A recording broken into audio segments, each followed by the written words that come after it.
Om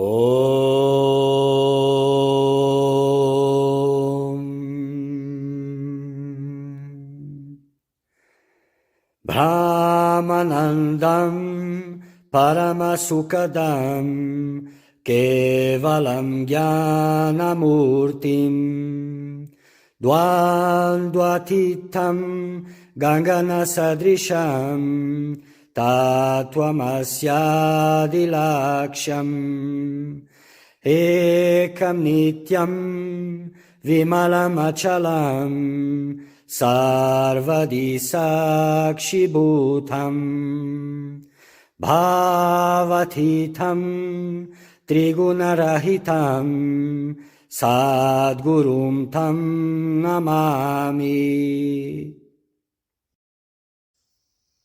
Hello, welcome. These teachings are from a work assigned to Adi Sankaracharya, which is called Aparokshanabuthi, or self-realization, or direct perception of the self, of the Atman.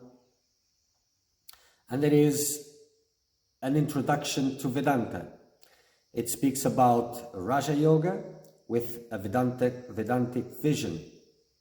So listen very carefully to these teachings, reflect upon them, then meditate upon these teachings so that they can bear fruit in your heart.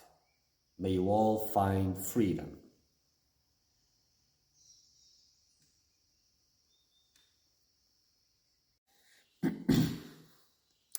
Moving on to verse 44. As through the ignorance of the real nature of the rope, the very rope appears in an instant as a snake, so also does pure consciousness appear in the form of the phenomenal world or the phenomenal universe without undergoing any change. So when you're perceiving a snake in a rope, the rope doesn't change the slightest because of your wrong seeing. So as that snake is manifesting in that rope, the rope bears no change. So also, when the phenomenal world appears, when it is seen in pure consciousness doesn't undergo any change.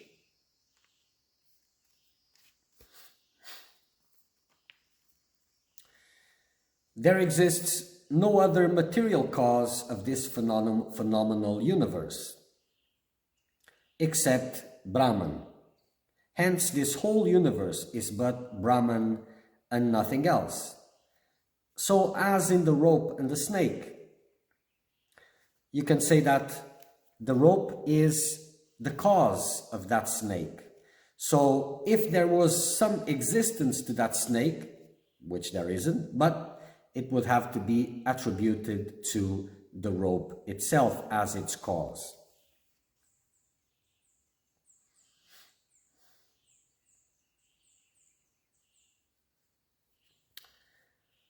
From such declaration of the scriptures, of the Shruti, as all this is Brahman, it follows that the idea of the pervaded and the pervading is illusory.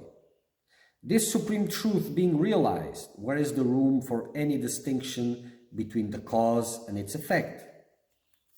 If it is all Brahman,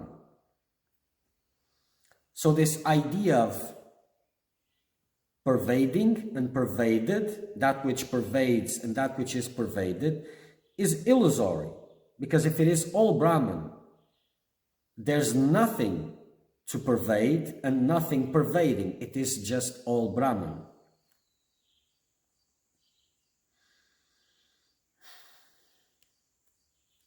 This supreme truth being realized, being directly experienced, where is the room for any distinction between cause and effect? Because the cause only exists in relation to its effect, and the effect only in relation to the cause. But all is Brahman. It is fullness itself.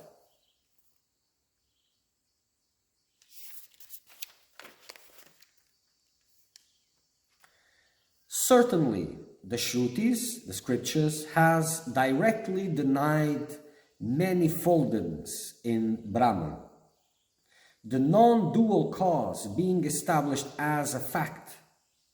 How could the phenomenal universe be different from it?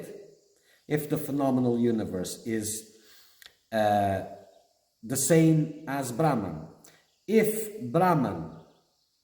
in Brahman is denied manifoldness, and if the dual cause is established as a fact, so how can this phenomenal universe be different from it?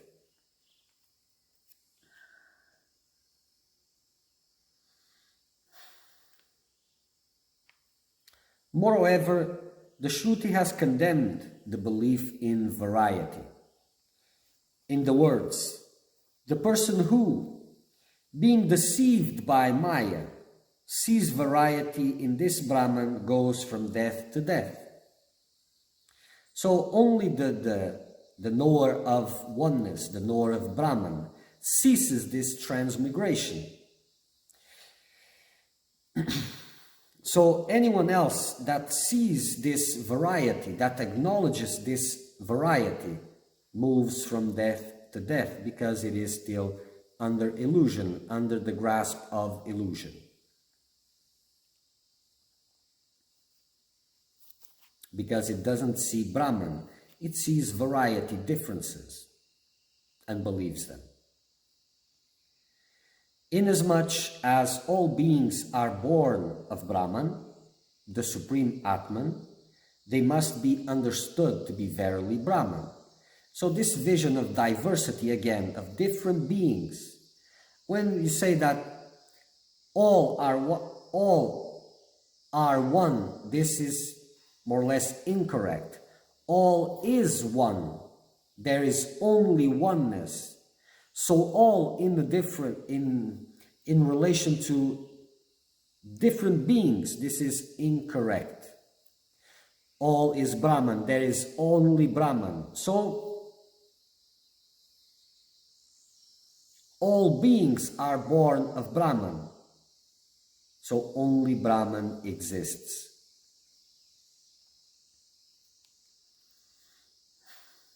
So the Atman is Brahman. The Shruti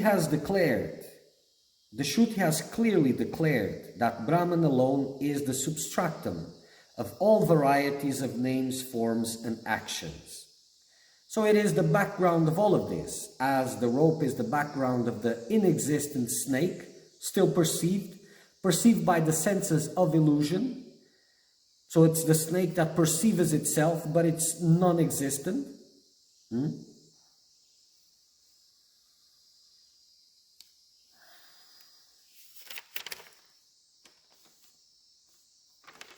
And all is illusory, just Brahman exists alone. Just as a thing made of gold ever has the nature of gold, so also being born of Brahman has always the nature of Brahman.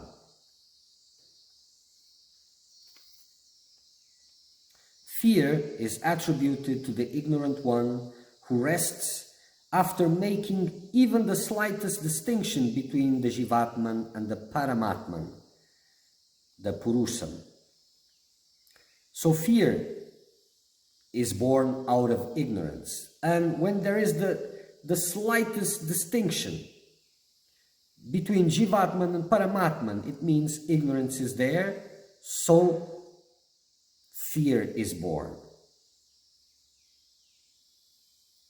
So the ignorant one who rests, who remains in this distinction, remains ignorant, experiences fear. And fear disappears when this distinction ends, when there is the realization of oneness, of real identity.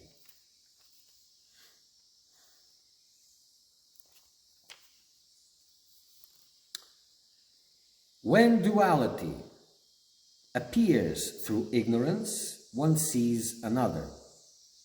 But when everything becomes identified with Atman, one does not perceive another, even in the least. So, When duality appears, one perceives others, other things, other beings. But when everything becomes identified with Atman, or when the Atman is perceived as wholeness, one does not perceive another in the least, because it is that infinite ocean of consciousness, of identity. There's no phenomenal world. In that state, when one realizes all as identified with the Atman, there arises neither delusion nor sorrow, in consequence of the absence of duality. In that state, in that realization, when one realizes all identified with Atman, when one experiences the Atman as the only reality, there arises no delusion nor sorrow, because duality has ended.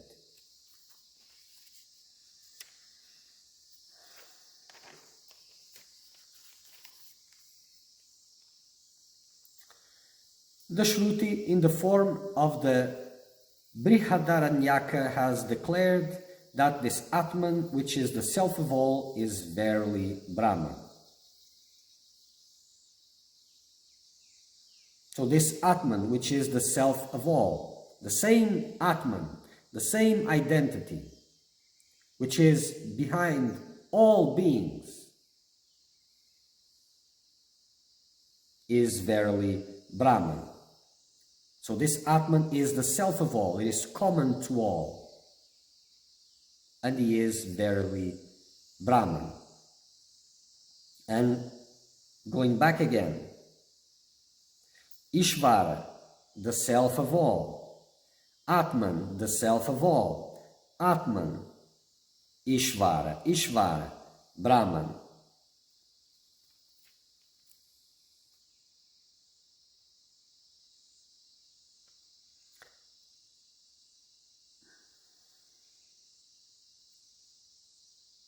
So I'm making these parallels continuously to show clearly that a dualistic philosophy is not dualistic when it aims oneness, and there's no difference with the non-dual and the dual, just in concepts,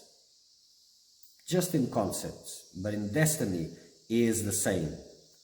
And devotion is a base, a very important base for this non-dual path. The heart must be filled with that devotion.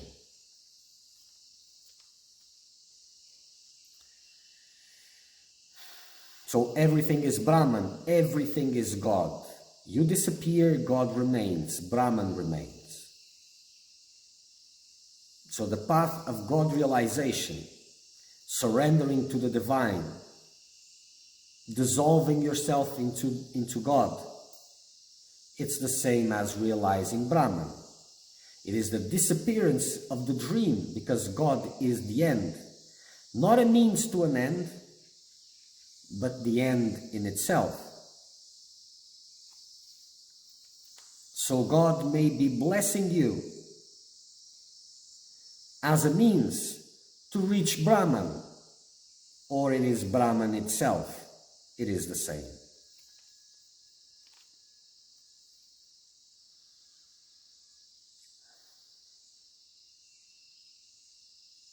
This world, though an object of our daily experience, and serving all practical purposes, whatever that means, it's like the dream world of the nature of non-existence, inasmuch as it is contradicted the next moment.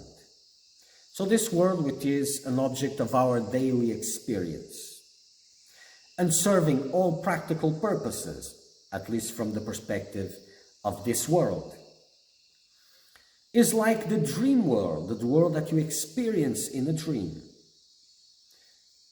which you know that it is on the nature of non-existence. It's just an image. It doesn't have substance, the dream. inasmuch as it is contradicted in the next moment. So this world is contradicted by the dream. This one disappears for the other to appear. Then the other is contradicted by disappearing, and this one appearing again.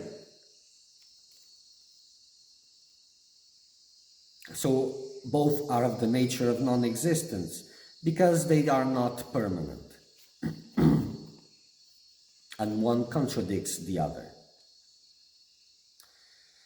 The dream is unreal in waking, whereas the waking is absent in the dream.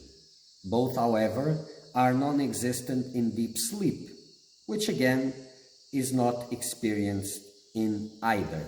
So you are not experiencing deep sleep, you cannot experience deep sleep in either awaken or dreaming.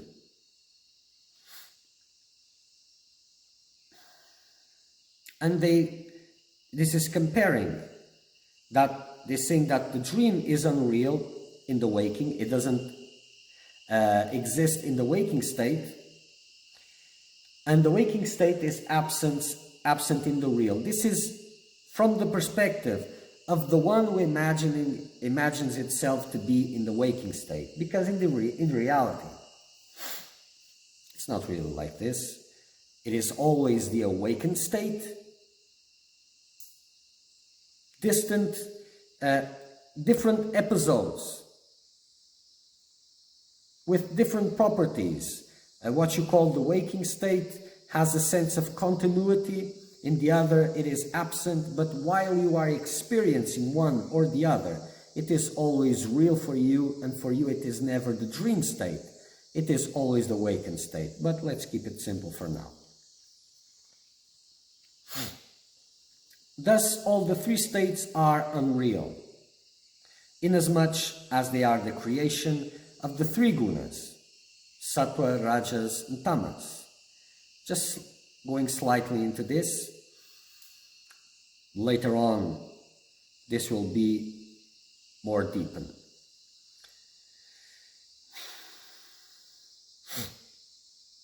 But their witness, so thus all these three states are unreal inasmuch as they are the creation of the three gunas. But their witness, the reality behind them, that which observes them, is beyond all gunas, eternal one, and is consciousness itself. Because there is a common factor in these three observed states. Beingness, the being, that which observes them all, which is experiencing them all.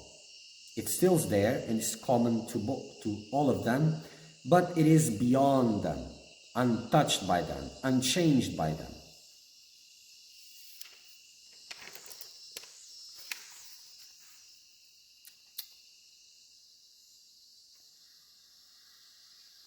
Just as after illusion has gone, one is no more deluded to see a jar in earth or silver in the nacre, so does one no more see Jiva in Brahman, when the latter is realized as one's own self.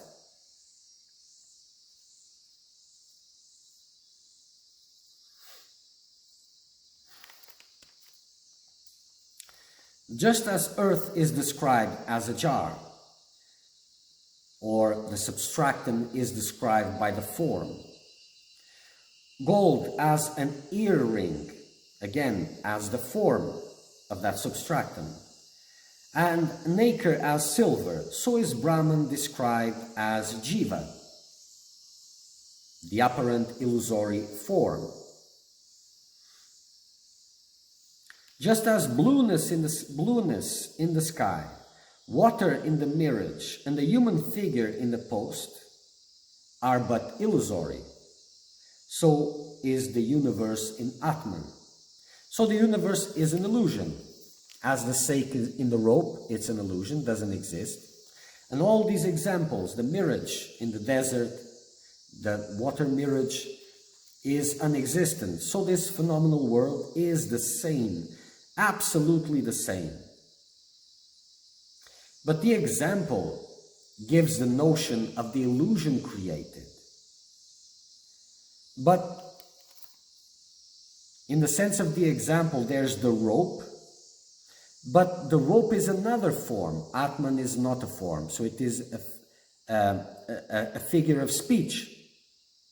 So when compared the illusion of the rope, of the snake in the rope, it's like one form is seen in another form.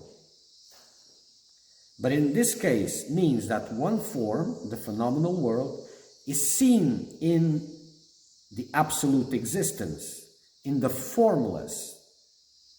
So it's just a parallel, not that there's another form, that Brahman is another form behind that limited form, but it is the formless. So the parallel is with the illusion created, the illusion perceived. So that the snake is an illusion perceived, created out of thin air.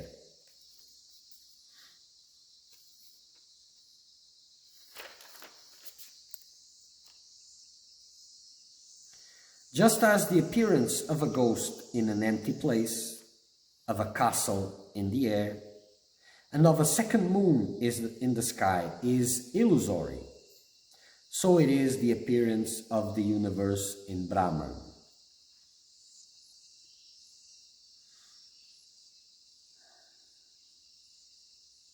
So this is clearly stating that the phenomenal world, we were describing its characteristics to make a clear distinction from the Atman. Now we are looking at this phenomenal world as an illusion.